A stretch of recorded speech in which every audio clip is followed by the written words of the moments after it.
Welcome back to Onebar and Lupagus Show. I am Lupagus. Minnesota Vikings signed another undrafted free agent, wide receiver from Maryland, Jeshaun Jones. We're going to get to know him, but before we do, be sure to subscribe to the channel, like, and comment. Also, download the Underdog Fantasy app, promo code SKOL to match your first $100, up to your first $100, and you get a free little kind of a gimme when you do that when you sign up. If you haven't done it yet, what the hell are you waiting for? All right, let's talk about the latest Vikings undrafted free agent, wide receiver from Maryland, Jeshaun Jones. And when we say latest, we're just kind of doing these guys a couple a day, getting through. We signed 17 undrafted free agents. There's a lot to get through, so we're going to do it. So I guess Jeshaun Jones, a big thing to know here, at Maryland for 6 years. Why was he at Maryland for 6 years? He had 2 season-ending knee injuries, which allowed him to get 2 more years of eligibility. So 2 years of knee injuries on this guy. Looking for a reason why someone may go undrafted. That is definitely it. Very, very concerning.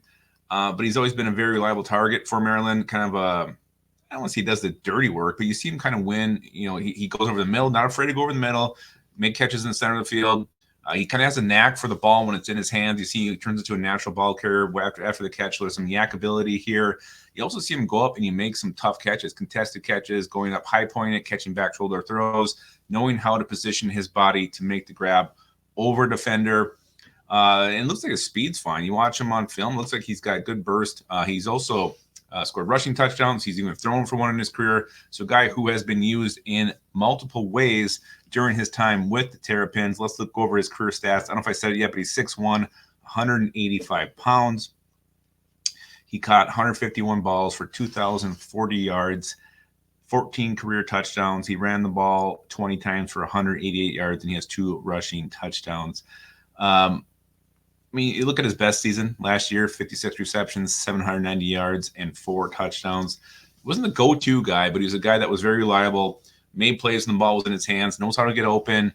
Like I said, he's also got some speed. He's also got some ability after the catch. So looking at this depth chart, there's becoming a log jam at the wide receiver position. We brought in 3 or 4 guys as undrafted free agents.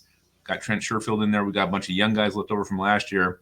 I mean, there's potentially here about 8 to 10 guys fighting for maybe 2 spots at the best. There may only be 1 spot available on the 53-man roster, depending on how the Vikings feel about Trent Sherfield. But he's got to compete. He's got to win his spot too. So these undrafted kids have just as much of a chance as the guys left over from last year who were on the practice squad, who were re-signed in future deals, talking to Thayer Thomas, talking to Tristan Jackson, talking to Lucky Jacksons. So there's definitely a shot for Jeshaun Jones to make this team, to make the roster. Again, it's going to be one of the more intriguing camp battles to watch, the bottom of the Vikings wide receiver chart. So let me know in the comments, what do you guys think of Jeshaun Jones, receiver from Maryland? You worry about his knees? You worry about your knees? I don't know. But the only thing I do know is that you can keep your skull in your hole.